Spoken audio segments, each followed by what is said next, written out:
They gave me the assignment because no one else would take it.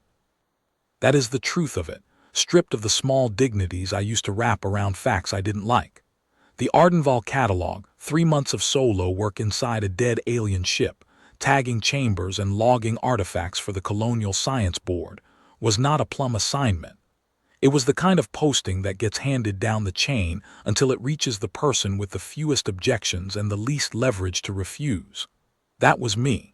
It had always been me, for as long as I could remember. The person with the fewest objections, the one you could move without apology. My name is Marin Solis. I was 31 years old when they sent me into the Ardenval, and I had been a field medic with Tethys 9 Colonial for 11 years. I was competent, not brilliant. I never claimed brilliant, but I was steady and thorough, and I did not panic in the face of things that made other people panic. That steadiness had kept me employed across a career that might otherwise have ended a dozen times, because the other thing about Marin Solis, the thing that preceded every introduction and followed every departure, was the mark. I will not call it a blight.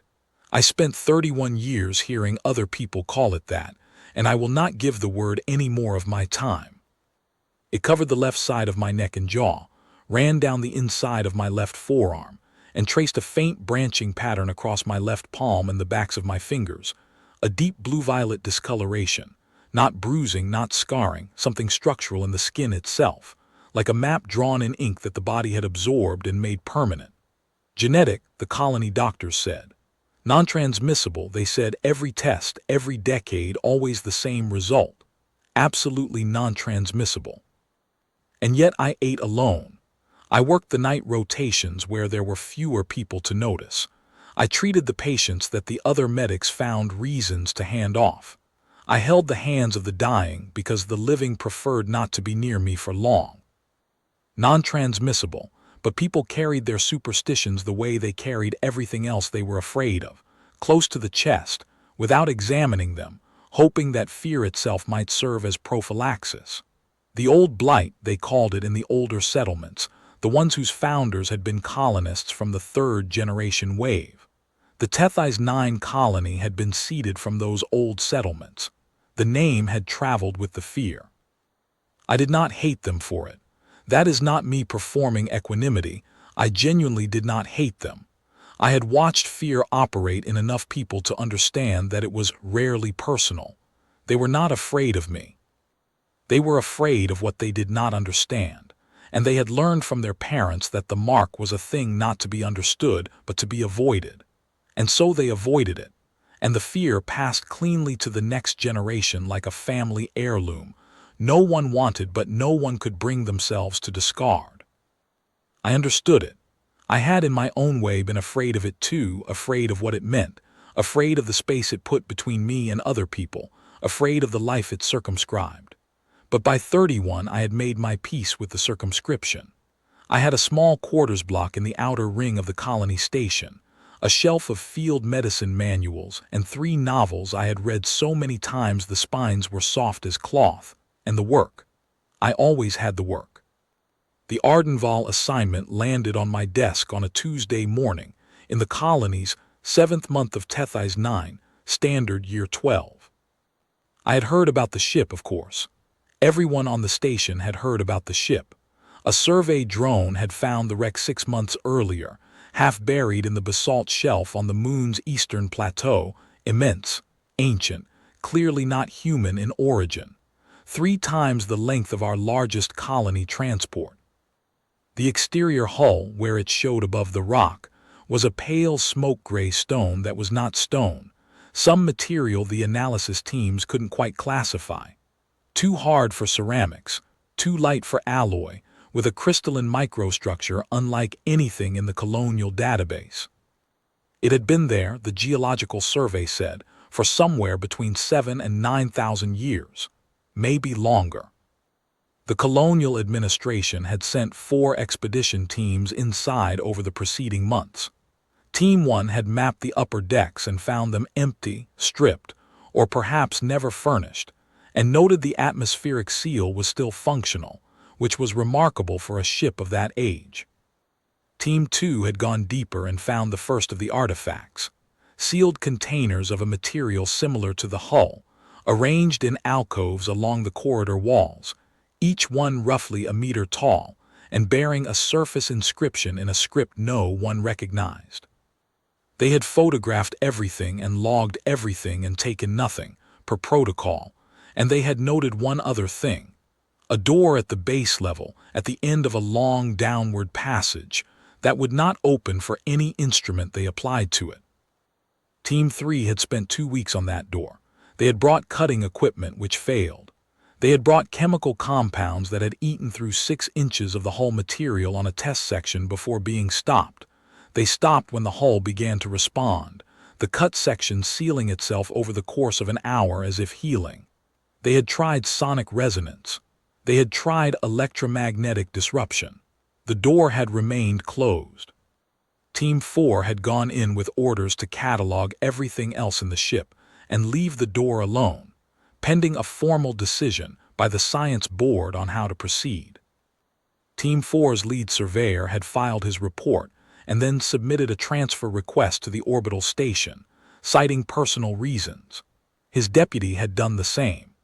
The 2 junior members of the team had not filed transfer requests, but one had taken a long medical leave, and the other, when asked to return to the ship, had developed a sudden and convenient scheduling conflict that stretched across all available return windows. That was when the assignment reached me. The science board's instruction memo was 3 pages long and said, in essence, go in, pick up where Team 4 left off, catalog the remaining unlogged chambers in the mid-deck and lower-deck sections. Do not attempt the door. Take atmospheric readings every 6 hours. Return specimens only through the approved containment protocol. Report weekly. There was no explanation for why Team 4's experienced surveyors had transferred or taken leave. There was no acknowledgement that 4 consecutive teams had found the ship uncomfortable enough to leave early. The memo was written in the flat, even language of institutional communication, which is a language designed specifically to make alarming facts sound like administrative details. I read it twice, then I packed my kit. It was not bravery. I want to be clear about that. I went because I was asked, and because refusing would have consequences I couldn't afford, and because, if I am honest, which I am trying to be, something in me was curious. I had spent 11 years on Tethys 9 tending to the damaged and the dying, and I was very familiar with the feeling of entering a space where other people preferred not to go. The ship was simply a larger version of that space. I thought I understood it. I thought I was prepared. I was not prepared, but I was not unprepared in the way I expected, which turns out to be its own kind of lesson. The Ardenval, that was the name the colonial administration had given it. Adapted from a character in an old Earth myth, the lead archaeolinguist was apparently fond of, sat on the eastern plateau in the blue-gray light that Tethys 9 called morning. The moon had a 17-hour day and an atmosphere thin enough to see the stars through even at noon, and in that particular quality of light everything on the surface looked like it had been built from patience rather than material. The basalt was dark and flat and very old. The ship rose from it the way a reef rises from water, not built on the landscape but continuous with it, as though the plateau had been growing toward this shape for millennia. I took the crawler out alone. An hour and 40 minutes across the plateau, the ship growing in the forward viewport until it was all I could see. Even half buried, it was enormous. The visible section of hull was perhaps 800 meters long and 40 meters high, smooth, seamless, that pale smoke gray that wasn't stone. In the blue morning light it seemed almost to breathe, though that was the dust, fine and constant, that the wind moved across the plateau in slow sheets. The colonial survey team had fitted a pressurized access tunnel to the entry point that Team 1 had found, a seam in the hull that had apparently been a hatch, though it operated by a mechanism no one had reverse-engineered. Someone at some point in the 4 expeditions had managed to get it open and had bolted a standard colonial tunnel housing to the exterior to preserve the atmospheric seal. I suited up out of habit, then checked the atmospheric readings on my hand unit and confirmed what the log said. Internal atmosphere was breathable. Nitrogen-oxygen mix, slightly higher oxygen than colonial standard, trace elements that the analysis team had flagged as non-hazardous. 8,000 years old, still breathable. Whatever had built this ship had built it to last. I left the suit in the crawler and went in with my field kit and my catalog tablet. The tunnel smelled of old stone and something I couldn't name, not unpleasant, just old. The way very old things smell when the air around them has been still for a long time and then is disturbed. The lighting rigs the survey teams had set up along the upper corridors gave everything a cool, clinical brightness that seemed wrong for the space, like a floodlight in a cathedral. I noted it and moved on. The upper decks were exactly as the reports described. Empty chambers, alcoved walls, the sealed containers spaced at regular intervals. I spent the first day logging the mid-deck sections that Team 4 had only partially cataloged. Long corridors of the same pale hull material, the same regular alcoves, the same containers. Some of the containers had surface inscriptions, some did not. I photographed and measured and logged, and I tried to pay attention to how the space made me feel, because that was something none of the expedition reports had described well. The physical dimensions of the mid-deck alone took 3 hours to log correctly. The corridors ran in a pattern that was not quite parallel. They curved, very slightly, in a consistent direction, so that if you walked far enough you would eventually return to your starting point. The survey teams had noted this without explaining it, and I noted it again, and I had no explanation either, but the effect of it was that the ship always felt oriented, as though you were always on one side of something, always moving relative to a center, even when you couldn't see the center and didn't know precisely where it was. It was not disorienting. It was the opposite. The subtle consistency of the curve gave the ship a spatial logic that a straight corridor layout wouldn't have had, and I found that I began to navigate by it without consciously deciding to, turning by feel at the junctions, finding the right passages not by consulting my hand unit map, but by the sense of the curve telling me which direction was inward and which was out. I noted this in my field journal and filed it under things to mention in the weekly report if I could find language precise enough to make it useful rather than merely peculiar. The containers in their alcoves were silent and still and completely sealed, but they were not identical.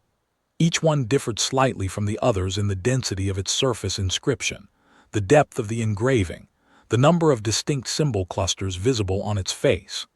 I spent time with each one, photographing every face at multiple angles, making sure I had captured not just the general appearance but the specific character of the script on each container. Some of the clusters repeated across multiple containers, which the linguists would presumably find useful. Some appeared only once. I had no way to know which was more significant, so I documented everything with the same level of care, because that is what thorough cataloging requires, the refusal to prejudge what will matter. What they had said was that the ship was uncomfortable, oppressive, that it made personnel feel watched. One of Team 3's members had used the word malevolent in a private journal entry that had made its way into the colonial gossip network, though the science board had declined to include it in any official documentation.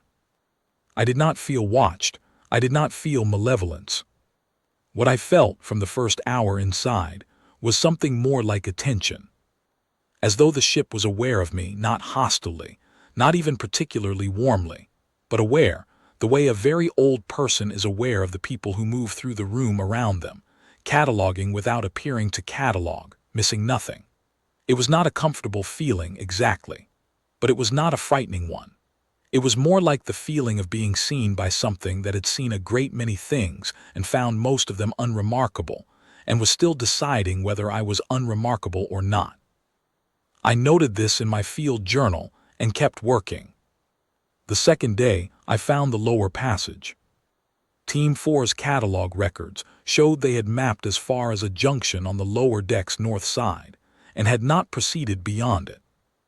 The junction opened into a passage that descended at a shallow angle for approximately 200 meters, the ceiling lower here, the walls closer, the quality of the air different, colder, more still, as though this section had been sealed off from the rest of the ship's atmospheric circulation.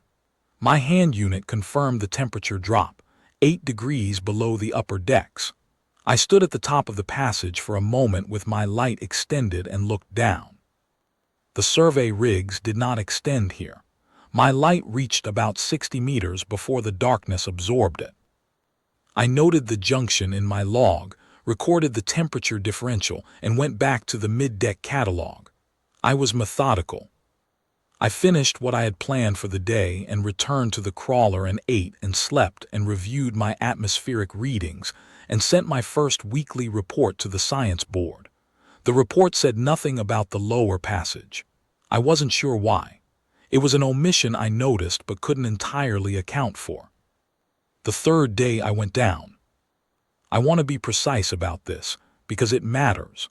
I did not go down because I felt compelled in some mystical sense. I did not hear voices or experience visions or feel a pull I couldn't resist. I went down because it was the next logical section of the ship to catalog, because I had the appropriate equipment, and because part of my assignment was to document what the previous teams had declined to document. The science board's memo had said, "Do not attempt the door." It had said nothing about the passage that led to the door. The descent took perhaps 8 minutes at a steady walk. The passage was smooth-floored, no debris, no disruption to the hull material. It was as pristine as the day it was sealed, which meant it had been sealed for approximately 8,000 years in this exact condition. I thought about that as I walked. 8,000 years of this specific air, this specific temperature, this specific silence. I am not a religious person, but there is a word for that quality of preservation, and the word is sacred, and I am not embarrassed to have used it, even just to myself. At the bottom of the passage, the corridor opened into a chamber. I had read the reports. I knew the chamber was there. I knew there was a door. I knew the door would not open. None of that knowing prepared me for what I felt when I stepped into the chamber and turned on my secondary light, and the room filled with cool white radiance. The chamber was large, perhaps 30 meters across, the ceiling high enough that my light didn't fully reach it. Circular, the walls curving continuously with no break or joint. The same pale hull material, except here the material was not blank, it was inscribed. Floor to as high as I could see, the walls were covered in that same unknowable script, dense and precise, every line exactly the same depth and thickness as every other line, the kind of consistency that no hand tool achieves. It was machined. Or grown, or both. In the center of the chamber was the sarcophagus. I knew that was what it was. I had read the word in Team 4's aborted catalog note. They had gotten as far as this chamber before their lead surveyor had apparently decided he had seen enough and reversed course, and I had pictured something funerary, something crypt-appropriate. But the word did not quite do justice to what was actually there. It was long, perhaps 3 meters, and it sat on a low platform of the same material as the walls, raised perhaps 30 centimeters above the floor. The surface was smooth on 3 sides and inscribed on the 4th, the upper face, the long lid. The inscriptions there were different from the wall script, larger, more deliberate, arranged in a pattern that my eye kept trying to resolve into something familiar before giving up. The material was darker than the hull. Where the hull was smoke gray, the sarcophagus was something between deep gray and pale violet, as though the gray had been mixed with something. In my light, it had a depth to it that surface materials don't usually have. I kept feeling like I was looking into it rather than at it. I stood at the chamber entrance for a long time. Then I did what field medics do when they enter a space they don't know. I checked the readings. Atmospheric, temperature, radiation, electromagnetic, all nominal, all within the ranges the previous teams had recorded. No change.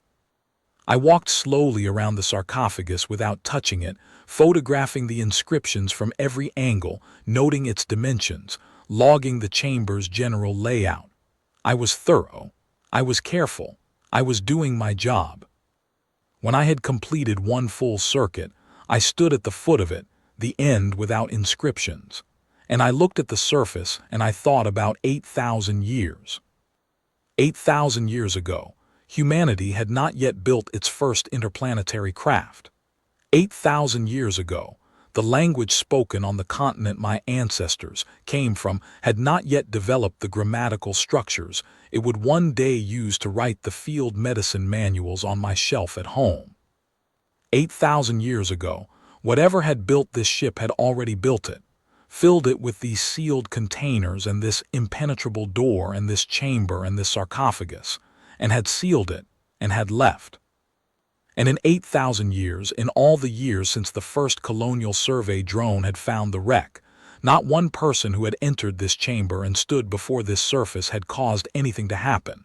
Team 1, Team 2, Team 3, Team 4. Every qualified surveyor and archaeolinguist and specialist that Tethys 9 colonial could field.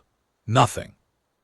The sarcophagus had sat here undisturbed by all of them, as indifferent to their presence as the plateau was indifferent to the crawler tracks they left in the basalt dust. I reached out and put my left hand flat on the surface. I want to be clear. It was not a mystical impulse. It was not even, precisely, curiosity. It was something closer to the instinct I had developed over 11 years of field medicine, the instinct that said sometimes the only way to understand a thing is to make contact with it. And I had worked with the dying long enough to know that making contact with something that might be dangerous was not the same as being reckless. It was a choice, made with clear eyes, because some information can only be gathered by touch. My palm lay flat on the surface. The material was cool. Not cold, cool, in the way that old stone is cool, the temperature of a thing that has been in a stable environment for a very long time. Smooth. Slightly rough in the places where the inscriptions were densest, the way an engraved plaque is rough if you drag your fingers across it slowly. Then my mark ignited. There is no other word for it. The blue-violet pattern on my palm and fingers, the same color it had always been, the same configuration it had always carried, lit from within, as though something below the skin had turned on a light I hadn't known was installed there. Not painfully, not even uncomfortably. It was warm, the way warmth spreads from the center of the chest outward when you step from cold into a heated room, a deep internal warmth, and the pattern on my hand blazed the same color as the deepest notes in the sarcophagus's material, that pale violet gray, that depth that wasn't surface. The surface beneath my hand began to change. Not quickly. The Ardenval, I would come to understand, did nothing quickly. It had been sealed for 8,000 years, and it understood time at a scale that made haste absurd. What happened the way very old things move when they are finally ready to move, with a deliberateness that made it clear that every millimeter of motion was intentional, that nothing was happening by accident, that this was a process that had been designed to begin in exactly this way and was now beginning. The inscriptions on the upper surface, the long lid began to fill with light. Not all at once. From the point beneath my hand outward, in expanding rings that followed the lines of the inscriptions as though the script itself was a circuit, as though the words were not decoration but function, the light spread. Pale violet, the same color as my mark, so close to identical that when I looked from my hand to the lid I felt a physical shock of recognition, a jolt of something I had no word for. The color was mine, or I was the color's. I had carried it my whole life without knowing what it was, and here it was in the oldest object I had ever touched, in a ship 8,000 years dead, answering me. The light took perhaps 3 minutes to reach the far edge of the lid. 3 minutes of absolute silence in that chamber, the cool air unchanged, my breathing the only sound, my hand still flat on the surface. I did not move. I did not think I could have moved if I had wanted to. Not from paralysis, from something closer to reverence, the stillness that comes over you in the presence of something so much larger than you are that motion feels inappropriate, feels like an interruption. When the light reached every line, there was a sound. Low, resonant, felt more than heard, the kind of sound that operates below the threshold of hearing and communicates directly to the body instead, the kind of sound that very large bells make at the moment of striking. A single sustained note, the ship's own voice, speaking in a register it had apparently been saving. It lasted perhaps 4 seconds, then it stopped. Then, with an exhalation of air that was 8,000 years old, the lid began to rise. I took a step back. I am not ashamed of that. The medic's instinct: maintain your position, give yourself room, do not be where you were if the situation changes. I stepped back 1 pace and I stood with my marked hand still lit, still warm, and I watched the lid rise. It rose slowly. It rose on no mechanism I could see. There were no hinges, no pistons, no joints. It simply rose, as though the decision to open had been made from within the material itself, the same way the hull had healed its own test cut, a structural intelligence expressing itself through geometry. The sarcophagus opened the way a living thing opens when it has decided to. There was nothing mechanical about it. Beneath the lid, there was a figure. I don't know what I had expected. I had expected something. Skeletal remains, perhaps, or a sealed stasis container, or even nothing, an empty interior, a space prepared for an occupant who never arrived. What was there was something that required my mind to work hard to classify, because it did not fall into any of my existing categories cleanly. It was roughly humanoid. Tall, I estimated 2¼ meters if standing, and proportioned slightly differently from a human body. The limbs a little longer, the torso a little narrower, the head neither larger nor smaller than a human head but shaped differently, the brow line heavier, the jaw less pronounced, the eyes were closed, which I was intensely grateful for. The skin, if it was skin, was the color of cooled ash with a slight blue undertone, and it had the quality of very old paper, not fragile, but dry, historical. A surface that had been sealed away from the world for long enough that the world had forgotten what it looked like. It was dressed in something that was not cloth.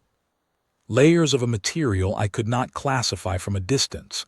It lay close to the body, the same pale gray-violet as the sarcophagus lid, and it did not move in the faint air circulation my presence had introduced to the chamber, which meant it was not entirely flexible. Armor, perhaps, preserved formal wear. I had no reference. It was not dead. That was the next thing I registered, because I am a field medic and reading the signs of life is the first thing I was trained to do. It was not dead. The chest, narrow, stilled, was moving. Not with the rhythm of a waking creature, not yet, but moving in the way that a person emerging from a very deep medical sedation moves. A slow, barely perceptible rise and fall, the lungs remembering their function from the inside out. It was breathing. 8,000 years, and it was breathing.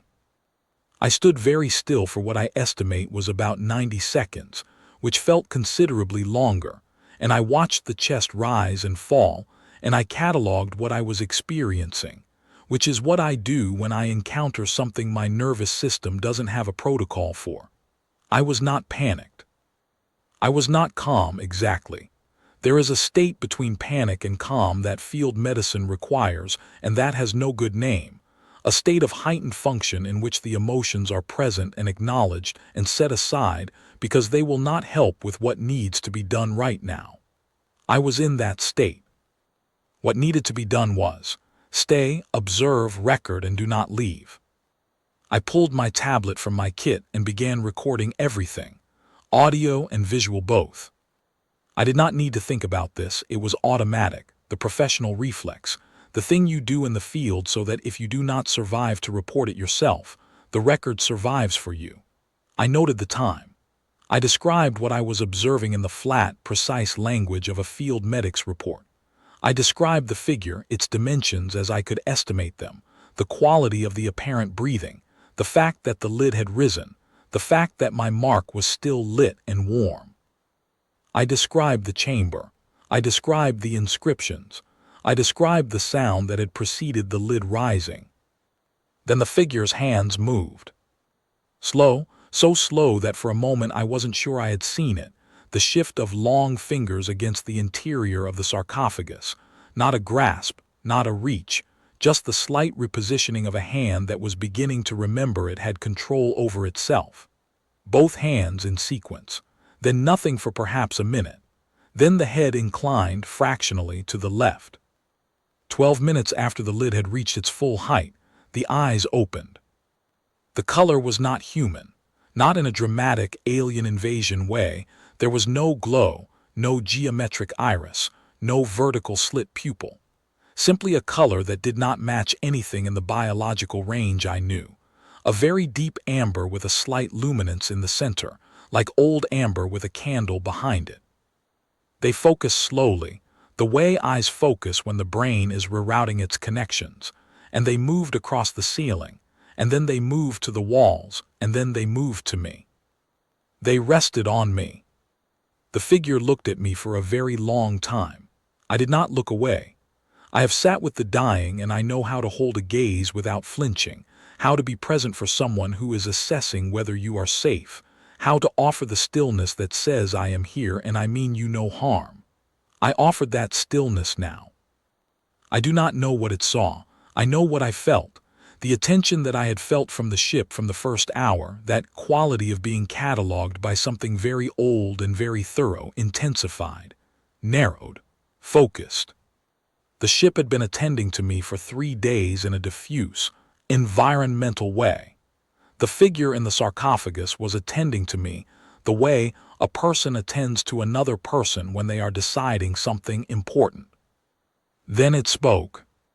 The voice was low and resonant, and it vibrated in the same register as that 4-second tone the ship had produced when the lid began to rise. The words were not in any language I knew. They couldn't have been. There was no conceivable linguistic lineage that connected this ship's language to any language that would have reached Tethys 9.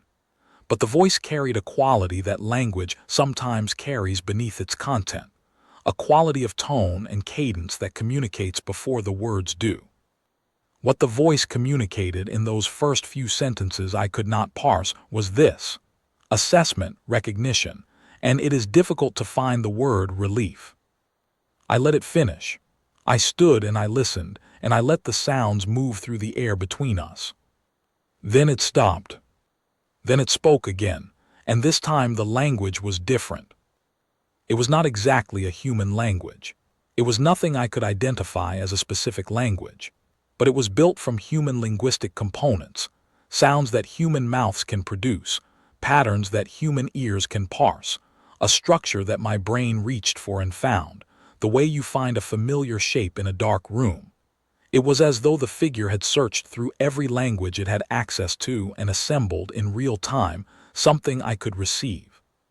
What it said, I have played the recording back hundreds of times since that day, and I have had the colonial linguists analyze it, and they all arrive at the same translation, which is the one that was already true to me in the moment I heard it, because some things do not require translation. Vessel of the first covenant, the seal is open. I am going to tell you what those words meant because I understand them now, though I did not understand them completely in that chamber. I have had time to learn. The figure, whose name I cannot reproduce in any phoneme available to me, but whom I call the Keeper, because that is the closest the linguists could come, spent 47 days in the Ardenval with me after that morning, during which time it taught me more than I was able to receive, and I received as much as I could. What I understand is this. The first covenant was an agreement made. The Keeper would not give me the precise time frame, but the context suggested something in the range of 10 to 12,000 years before the present, between the people who built the Ardenval and a successor people who would come after. The people who built the Ardenval knew they were leaving. Not dying, leaving. They had been in this region of space for longer than I can hold as a real number, and they had decided that the time for their presence here was over, and they were going. But they were leaving things behind. The Ardenval was one of the things they left, and they were leaving the Covenant a set of records, a repository of knowledge, a map of what they had found in this region of space over the course of their long tenancy, because they believed the successor people would need it. The Covenant could not simply be left unsealed. The Keeper explained this with some patience. Knowledge of this kind, in the hands of any successor people at any arbitrary point in their development, could not be guaranteed to be used well. It needed a guardian, something living, something that would grow alongside the successor species, that could recognize when the species had reached a point of development where the Covenant could safely be opened, and open it only then. They could not leave a guardian that operated independently. Too many variables over too long a time frame. A static guardian would malfunction, would be destroyed, would be stolen, would make errors of judgment. What they chose instead was something that worked with the successor species rather than above them, a seal embedded in a bloodline. One line, begun in the earliest generations of human settlement in this region of space. Not a human they knew, not a human who knew them, but a human who carried a genetic profile they had identified as appropriate for the purpose, and who was, one night in an early colony that is now forgotten, visited by a biological agent so precisely tailored that it was almost certainly not noticed as anything other than a brief illness. It changed one thing in one person's genome. It added a marker, a seal. Something that would pass reliably to descendants, not to all of them, but to enough of them in enough generations, across enough of the demographic spread of early human settlement, that eventually, in one of the descendants of that original changed person, the marker would mature. Mature meant reach the configuration it was designed for, the mark. My mark.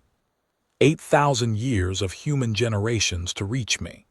8,000 years of that original genomic change being passed down, expressed differently in different people, sometimes barely visible, sometimes as pronounced as mine, sometimes skipped for a generation only to reappear in the next. 8,000 years of those people being called blighted, being called contaminated, being shunned and exiled and assigned to the work that other people refused, because the mark made others afraid, and fear is more reliable than reason over generational time frames. 8,000 years of the Covenant waiting. The Ardenval had been sealed since the day its makers left, not because it was damaged, not because it had malfunctioned, because it was waiting, because the seal embedded in my bloodline and the seal on the Ardenval were paired, the same configuration, the same signal, and the ship would not open fully to any human who did not carry the seal, because the Covenant was not meant for any human. It was meant for the vessel, the one who carried the mark in its full configuration.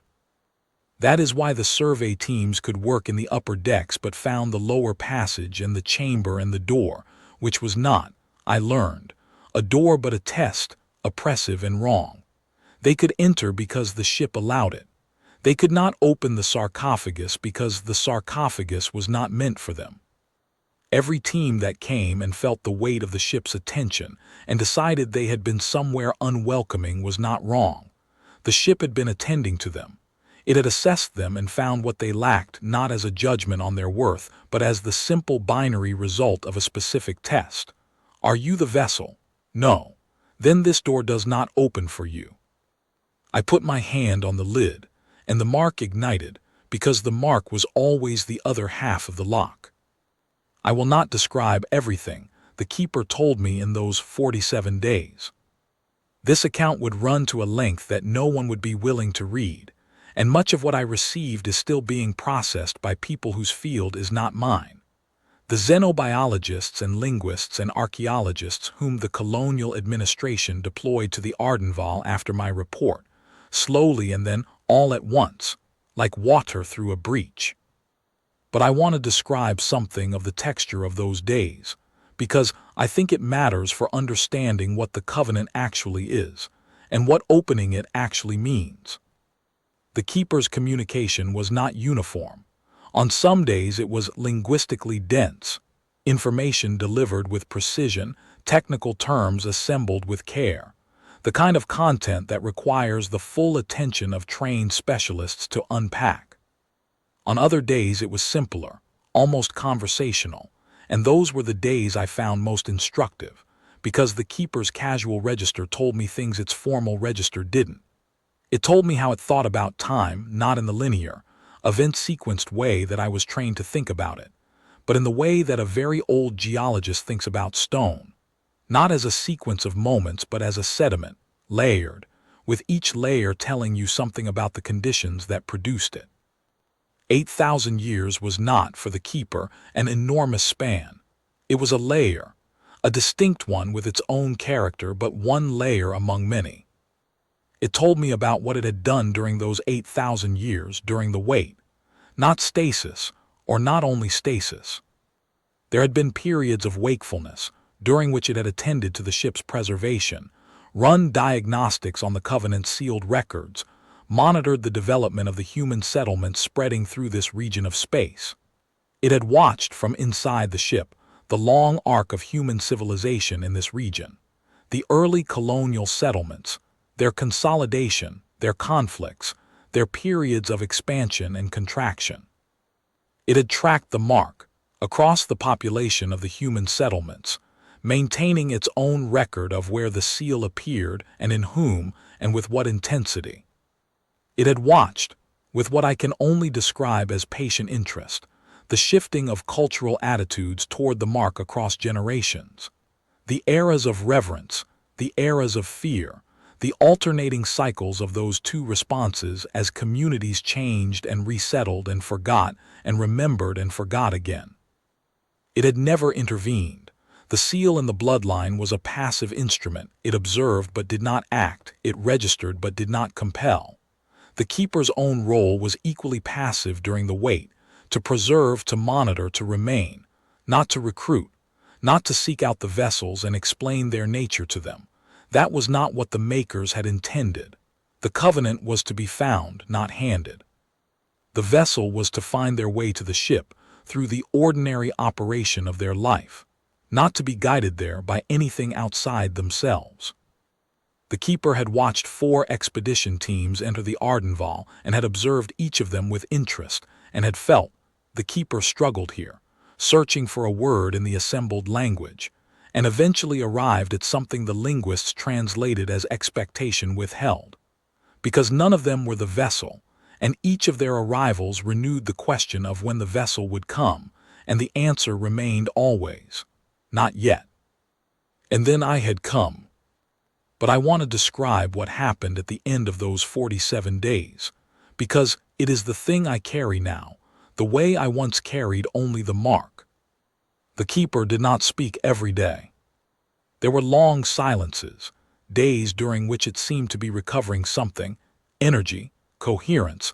The 47 days were not a recovery from stasis so much as an extended return from a very long journey, and it arrived at some destinations before others. On the days it did not speak, I catalogued the work I had been assigned and the work I was now doing for the first time in history. I logged the containers in their alcoves, each one, I now understood, a chapter of the covenant, a sealed record waiting for a species that had crossed a threshold. I did not open them. That was not my call to make, and I knew it. The keeper would advise the appropriate process and the appropriate people. My job was still what it had always been, to be thorough, to be steady, to do the work that needed doing without flinching.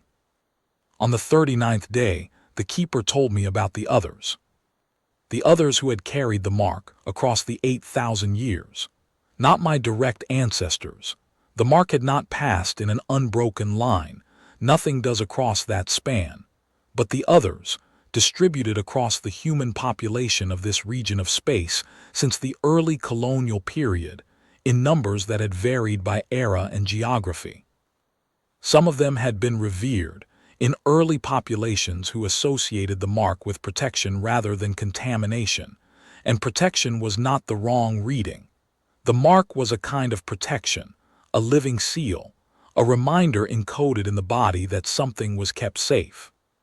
Some of them had been made into priests or healers or leaders in communities that assigned them status equal to the awe they inspired. More of them, in more recent eras as the superstitions calcified, had been what I was: marginalized, assigned to the margins, pushed to the work that other people refused. The keeper did not find this tragic exactly. It found it, the word it eventually settled on, in the assembled language it had built for me, was patient. The covenant was patient. The seal was patient. If this generation's vessel was shunned to the margins, the next generation might produce one who was not. The mathematics held across the long span. The important thing was not that any individual vessel lived well. The important thing was that the bloodline continued, and the seal remained intact and uncorrupted, and for 8,000 years it had. I thought about that for a long time. I thought about the people who had carried the mark before me, across those 8,000 years. The ones in the early colonies who had been given status and meaning. The ones in the later colonies who had been isolated and exiled and sent to do the work no one else would take. I thought about what they had felt, each of them, without knowing why they carried it. The weight of the mark, the specific texture of a life lived at the margins, the discipline of making peace with a circumscription that was not punishment but was indistinguishable from it if you did not know its source. I thought about all of them and what they had done, and what they had borne, and whether any of them had understood. I thought about the man the keeper described from the early colonial period of Tethys 7, a settlement that had been founded and abandoned before Tethys 9 was ever seated, who had carried the mark so prominently across both forearms that he had been made a kind of informal priest for his community, consulted in matters of illness and dispute, trusted in ways that other people were not trusted, given a respect he had apparently worn with some discomfort. Because he was by temperament a quiet man who preferred work to ceremony. He had died doing something mundane, fixing a water filtration unit in the settlement's outer ring, the kind of work that a person of his status was not supposed to do himself, but that he did anyway because the technician was sick and it needed doing. I found something in that story, in the keeper's careful, affectionate telling of it, that felt like something I already knew. I thought about a woman from a generation closer to my own, from a settlement in the inner colonial belt, who had carried the mark and who had left a record, not a formal record, just a journal that had survived by accident in a colonial archive, of what it was like. The journal had been found by the keeper through its monitoring of human documentary records, which was more thorough than I had initially understood. She had written, in a plain, unvarnished hand, about the daily business of living inside a circumscription she had not chosen and could not explain. She had written about eating alone. She had written about the work she was given that other people refused. She had written once that she sometimes thought the mark was not a flaw in her body, but a message in a language she could not read, and that the not being able to read it was the hardest part. She had been right. She had been exactly right, and she had never known it, and that is the thing I carry now alongside everything else. I thought about my mother, who had died when I was 7, and who had carried the mark on her right shoulder and the back of her right hand, and who had never in her life been assigned the catalog of a ship that turned out to be 8,000 years old and full of the future. I thought about whether she would have found this funny or terrible, or some particular combination of the two that only the dead can hold without being crushed by it. On the 46th day, the keeper told me it would be leaving. It was not dying. It was returning. The ship's makers were still present in the universe, though not in any form I was equipped to perceive or locate. The keeper had been left with the covenant as its charge, not as a jailer but as a caretaker, and a covenant that has been opened does not require a caretaker in the same way a sealed one does. Its function here was complete.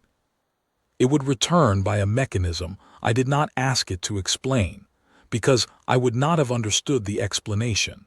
And asking for explanations you will not understand is a kind of impoliteness I have always tried to avoid. On the 47th day, Early in the morning, by my tablet's clock, I went down the passage to the chamber. The keeper was standing. It was the first time I had seen it standing. It was, as I had estimated, very tall. It stood at something over 2 meters in the center of the chamber between the sarcophagus and the inscribed wall, and it looked different standing than it had lying in the sarcophagus, less like an artifact and more like what it was. A person, very old, who had completed something they had undertaken long ago and was now, quietly, finished. There was a quality to its posture that I recognized from the field. I had seen it in the faces of very old patients in the days before they died, when the work of the body is wrapping up, and the person behind the body has already made their peace with what comes next. It was not grief. It was completion.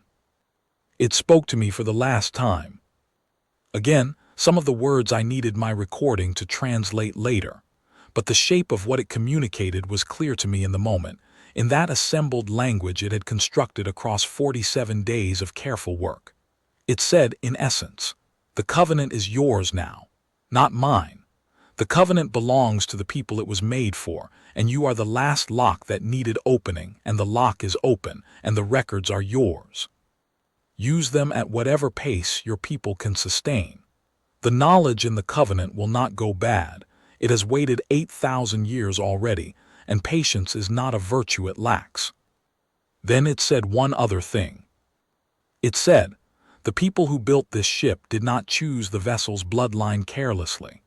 They chose it because of the specific quality of the genome they had identified, yes, but also because of what that genome predicted, what it correlated with across the centuries of human data they had gathered before deciding to leave. The people who carry the mark reliably develop a specific suite of characteristics, expressed with more or less intensity depending on individual circumstance. Steadiness under pressure, the capacity to work alone without losing function, the habit of attending carefully to things that other people prefer not to attend to." And the keeper used a phrase that the linguists later debated for a week before settling on this translation: a tolerance for the margins. The ability to live at the edges of community and not be broken by it. Not because these are convenient characteristics for a vessel to have, because these are the characteristics that a species needs in the people who receive the covenant first. The ones who open the covenant are not meant to be the powerful or the prestigious. They are meant to be the ones who have spent their lives doing the work that other people refused, because those people understand what it costs to carry something others fear. And that understanding, the keeper said, is the only appropriate beginning for what the covenant contains. Then it was quiet for a moment, and it looked at me with those amber eyes in that cool morning light, and I looked back. Then it said, one final time, and these words I did not need a translation for, because I had the recording from the 47th day, and I had listened to those words in that assembled language so many times that they had become mine. Vessel of the first covenant. The seal is open. Not different words than the ones it had spoken on the first day. The same words again, because the first time had been recognition, and the last time was something else. Confirmation. An acknowledgement not just of what I was, but of what had just happened, what 47 days of sitting in a cold chamber cataloging and listening and receiving had made real in the world. The seal is open. Then the keeper was gone. I do not mean it walked out. I mean one moment it was there, standing, amber-eyed, complete, and then the chamber held only the air and the inscriptions and the open sarcophagus and me. I stood there for a long time. The Colonial Science Board's response was, predictably, layered and bureaucratic and slow in its early movements, and then all at once very fast, the way institutions move when they realize they have missed something by such a magnitude that the only way forward is to stop pretending they hadn't. They sent teams. Eventually they sent the best people they had, and the best people they had were genuinely excellent, and I worked alongside them for 2 years inside the Ardenval, while the Covenant's records were identified, catalogued, and cautiously, methodically, at whatever pace the xenolinguists and the scientists and the philosophers could sustain, begun. I was given the title Colonial Covenant Liaison, which is a title that tells you everything about what institutions do when they encounter a fact that breaks their existing categories. They find the closest existing category and add a word to it. I am, by any reasonable analysis, not a liaison. I am the vessel of the first covenant, but I hold the badge that says liaison, and I am not particularly bothered. The work is what matters, and the work is ongoing, and it is the most important work I have ever done, which is saying something for a career that has involved a great deal of important work done in spaces where other people preferred not to go. My mark has not changed. It is still there, the blue-violet pattern on my left hand and forearm and jaw, the same it has always been. What has changed is what I know about it. It is still the thing that made 31 years of my life harder than they needed to be. That is real. The difficulty was real, the isolation was real, the work I was assigned because no one else would take it was real, and I am not going to stand here and tell you that the revelation made it retroactively fine. It didn't. The people who exiled me to the margins were not right to do so, and the fact that the margins turned out to be where I needed to be does not make their reasoning correct. But I think about those other vessels, across 8,000 years. I think about the ones who didn't know what they carried. I think about the weight of it, the mark, the margin, the work no one else would take, carried without any knowledge of why, across a span of time too long for any individual human life to comprehend. I think about the fact that all of them held, that no bloodline out of that original changed person produced, across 8,000 years, a vessel who broke or defected or lost the seal. I think about what that says, not about me specifically, but about the quality of the people who carry the mark, the people who have spent their lives at the edges of community and found a way to be steady there. The keeper said it was the only appropriate beginning for what the covenant contains. I believe it. I am Marin Solis. I am the vessel of the first covenant. I was 31 years old when I pressed my marked hand to a stone that had been sealed for 8,000 years, and the stone opened, and what came out was not danger and not contamination, and not the thing that other people had feared for as long as the fear had been in circulation. What came out was the future. It was waiting for someone who knew how to work alone in a space where other people preferred not to go. It picked the right person.